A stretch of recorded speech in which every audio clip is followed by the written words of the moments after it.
There was something very strange that happened to Pilate. It was that Jesus consistently kept silent. The high priests persecuted Jesus for all kinds of reasons, but Pilate knew that they gave every absurd reason to kill Jesus. Despite this reason, Jesus did not defend himself. Did Jesus not know that he would be falsely accused if he kept silent like this? Actually, Jesus acted in consideration so that he would not hinder God's work of paying the price of human sin through his death. People trying to defend themselves is close to human nature. They do not engage themselves in justice faithfully. However, they misunderstand that they are righteous. They think that they never make mistakes, and they often criticize others' mistakes to justify themselves. Like this, the nature which believes that they are right and asserts that it is true is a typical characteristic of human beings who are fallen into sin. But we should not show this habit, especially when we deal with spiritual matters. The nature of sin does not disappear just because you believe in Jesus. Whoever pretends they are pure and do not have any sin, it is no different from treating the Lord's crucifixion as meaningless. The essence of the truth is that Jesus, who has no sin, was put to death because of the sins of human beings. How can anyone who ignores this truly repent? Also, how can such a person live as the Lord has commanded, and how can he preach the gospel?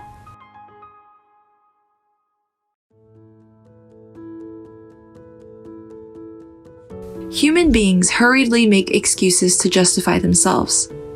Unlike them, the Lord kept silent because he did not want to make a problem for his own duty, which was bearing sins for humanity.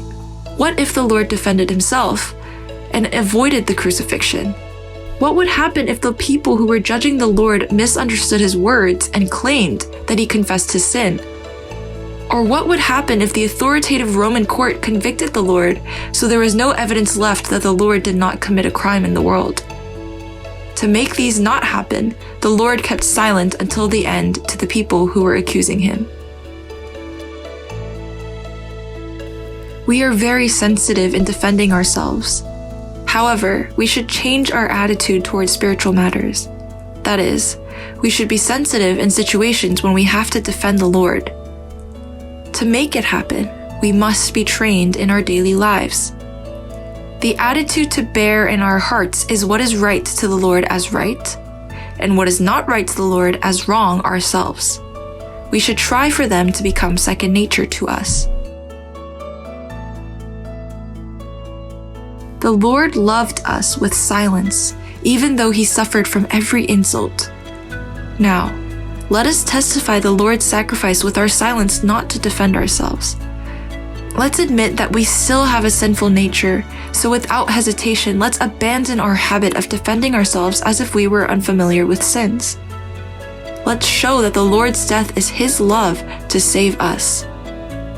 Let us no longer make an excuse for ourselves, and let's offer our hearts to defend the Lord who sacrificed for us. Let us also respond with silence to the Lord's heart who loved us with silence.